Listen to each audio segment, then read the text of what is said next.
fanatsarana ny famokarana maharitra miatrika ny fiovaovan'ny toetry ny andro izay misy any amin'ny faritra Atsimonosy dia somatsimbola 200 miliara avy amin'ny AFD ny gouvernementa malagasy amin'ny alalan'ny tetikasa Talakibe.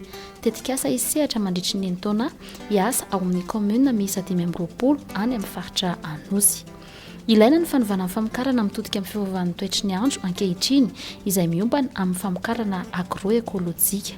Tanjony tetikasa ny fiarovana ny roivoary sy ny ala, ny fanatsarana sy ny famerenana amin'ny laon'ny maritra ny tontolon'ny ala sy ny arena voajanahary ao amin'ny faritra Anosy.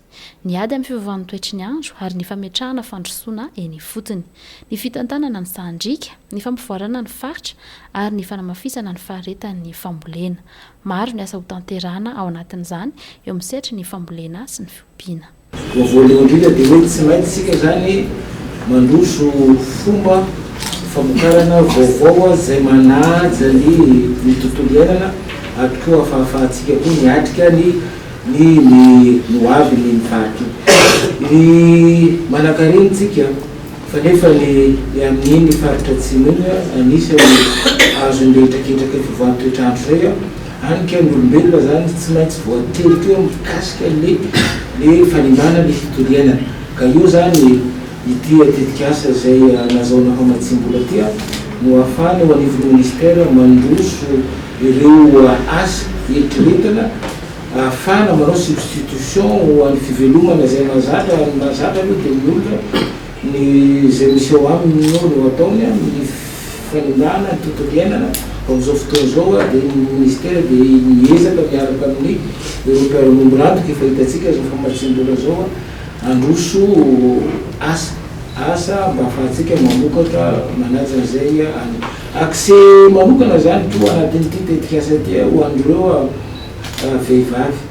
Ny tsindriana koa zany zay ny mba ahafahany koa hoe manosika ny isatokantrano ny fandrosona satria ny acteur anatin'ny fambolena sy fiompiana amin'izao fotoana zao dia saika matetika hitan'olona fa hoe asan-dehilahy nefa kosa manana manjarana amin'izany ny vehivavy ary ministera dia efa mamolavola miaraka amin'ireo teknisiana anatoerana mandroso asa maro isan-karazana zany ahafahany ny vehivavy hitatra misetra famokarana ny vantana. Zany rehetra zany no entsika hoevely fitondram-panjakana hoentsika vahaolana maharitra mba ahafahantsika hitondra ny hanatsara ny contribution ny agriculture fa indrindra koa ahafahantsika mikatry ny tontolo iainana. Ny 4 Jolay 2024 no natao nisy ny fifanarahanam-piara-miasa teo amin'ny gouvernementa frantsay sy ny gouvernementa malagasy tamin'ny alalan'ny ministera ny toe-karena sy ny vola ary ny AFD. Nisy ihany koa moa ny fifanarahana ara-bola tamin'ny tetikasa Angovo ho an'ny faritra Melaky, Menabe, Atsimo andrefana, Androy ary Anosy ka mitentina 270 miliara amatsiana herinaratra.